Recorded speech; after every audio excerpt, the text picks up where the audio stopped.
Dieu a quelque chose en vue en ce qui concerne son Fils. Ses intentions sont résumées dans ce que l'apôtre appelle le plan éternel de Dieu.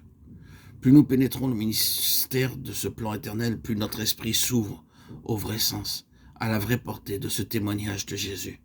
Plus intense aussi est l'antagonisme de l'enfer. Ou en d'autres termes, plus grande aussi sera notre part de souffrance de la main de l'ennemi. Si vous n'avez qu'un discernement superficiel, une compréhension fragmentaire de ce qu'est vraiment le témoignage de Jésus, et que vous preniez fait et cause pour ce témoignage au plus près de vos lumières, vous vous heurterez à une opposition qui sera proportionnelle à votre discernement. Mais si vous avez une révélation de grande envergure, l'opposition se manifestera aussi sur une plus grande échelle. Dans ce domaine-là, plus on s'élève, plus direct est le choc contre les forces déchaînées du monde des ténèbres. Dans l'épître aux Éphésiens, où l'Église nous est présentée comme siégeant avec Christ dans les lieux célestes, les forces à combattre ne sont rien moins que les dominations et les autorités, les princes de ce monde de ténèbres, les esprits méchants dans les lieux célestes. Ce seul fait explique bien des choses. Cette si vive réaction de l'enfer doit être considérée de deux points de vue différents. D'abord, du point de vue de l'antagonisme personnel de Satan.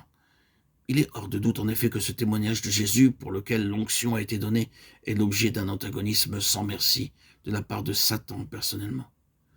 Il s'y livre tout entier, avec toutes les ressources dont il dispose.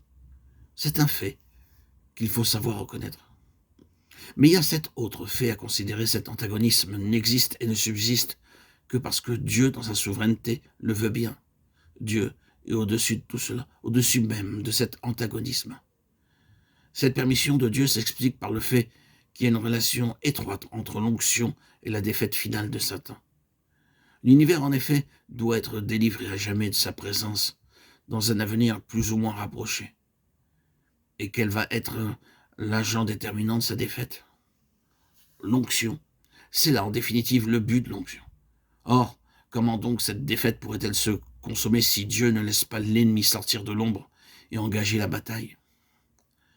Quelle fut l'attitude du Seigneur Jésus après son onction au Jourdain? S'aventura-t-il dans le désert de son propre chef pour rencontrer l'ennemi? Ah, certainement pas. C'est le Saint-Esprit qui le conduisit au désert. Dans quel but? Dans le but précisément de manifester, grâce à l'onction qui reposait sur lui, un triomphe absolu sur le chef du royaume des ténèbres. L'antagonisme de Satan est évident. Son animosité ne connaît point de limite.